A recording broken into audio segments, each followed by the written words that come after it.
way, 44-20. Wow. Dak 8-0 against the Giants at the start of the 2017 season with 16 touchdowns and 2 picks. Giants are 1-4 or worse 4 of the last 5 years. It's just, you got to wake up a little earlier if you're the Giants here. Dallas was minus 330 on the money line. They were given 7.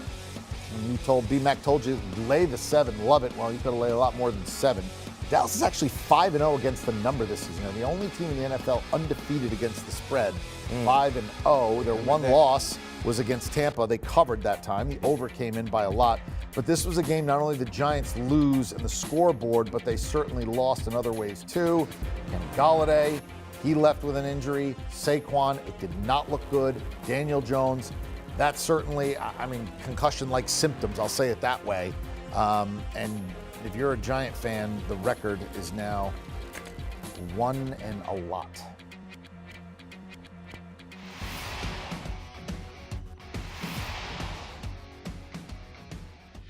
All right, JJ, let's start with Dallas. They scored 44 points, and it didn't even feel like it was this crazy offensive explosion, right? Defense got 2 turnovers. They have the longest streak in the NFL since 2010 of consecutive games with 2 or more turnovers. Is their defense good enough? Is their offense where you thought it would be? Do you believe? Yeah, Trayvon Diggs is good enough. That young fella, second-year corner, is just absolutely now an interception in every game so far. Daniel Jones was testing Trayvon Diggs. It kind of wasn't working out. Mike Glennon continued to test Trayvon Diggs. It's a bad idea to test Trayvon Diggs, and we probably should have found that out last week. Sam Darnold doing that against him where he got 2 interceptions. But really, for me, it's not just about this defense. Obviously, it's about Dak Prescott. It's about this running game. Dak Prescott, really efficient throwing the football down the field. On throws of 20-plus yards in the air, he went 4-4 for 138 yards and 2 touchdowns today. So when he takes shots, he's hitting on them and he's scoring on them. And then not just that, what's opening up those deep balls? Well, there has to be the defense that is respecting the run. And you have Ezekiel Elliott once again eclipsing 100 rushing yards. He's looking like the Zeke of old the last 2 weeks, whereas, of course, at the beginning of the year, we were like, well, you know what? He's a really good pass protector. We're not having to say that anymore about Ezekiel Elliott. He's actually a solid running back. And then Tony Pollard coming in and averaging more than 7 yards per carry. It's a great 1-2 punch. We talk all the time about best running back tandems, and of course the number 1 running back tandem is out in Cleveland with Kareem Hunt and Nick Chubb. But number 2, at least for the last 3 weeks, maybe this entire season, Tony Pollard and Ezekiel Elliott. So you have a top 5 or 6 on any given Sunday quarterback in the NFL in Dak Prescott hitting deep shots, and you have a running game.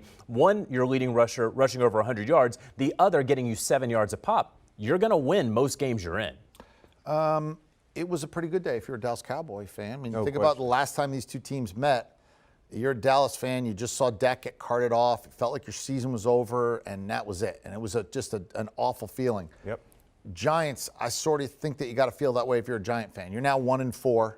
Saquon got carted off. Quarterback clearly got concussed. Kenny Galladay. What was the worst thing that happened to the Giants today? The status of Ezekiel Elliott. Not Ezekiel Elliott, I'm sorry. Saquon, I know you meant. Saquon Barkley. Once again, injuries seems to follow Saquon Barkley for whatever reason. This was just an unlucky situation to be in. You miss the pass, you're looking at the ball sail, you step on someone's foot, your ankle swells up like a tennis ball. Who knows the status of that? That's a tough situation. Then you lose your quarterback, then you lose your top pass catcher. And if you look at the Giants, they need to be thankful they're 1-4 right now.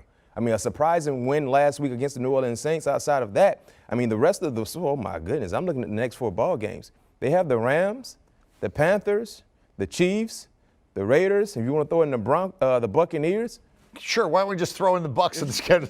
It's not good. It's over. It's over. And I hate to say that with a 17-game schedule, only 5 games in. But the schedule is now going to get hard, and they're already 1-4, and they may have lost Barkley for a while, and Daniel Jones is now concussed. It's bad. The bigger question, I think, for the Giants organization, do you ride it out with Coach Joe Judge? Because I don't see them winning a ball game in the next 5 weeks. They have to lose respectfully. They can't have Kadarius Toney out there throwing punches against a helmeted player. You want to be this big disciplinarian head coach. okay, that's fine, but you can't get beaten by penalties. You can't have guys acting up like that, and that's one individual thing. But now you've lost your running back certainly for some time. Kenny Golladay, who was paid more than $70 million to come on for in a 4-year contract, who was injured a lot last season, who has no connection with Daniel Jones, is now injured again. We don't know how long, but he was injured throughout training camp. This falls, of course, not on Joe Judge, but on general manager Dave Gettleman.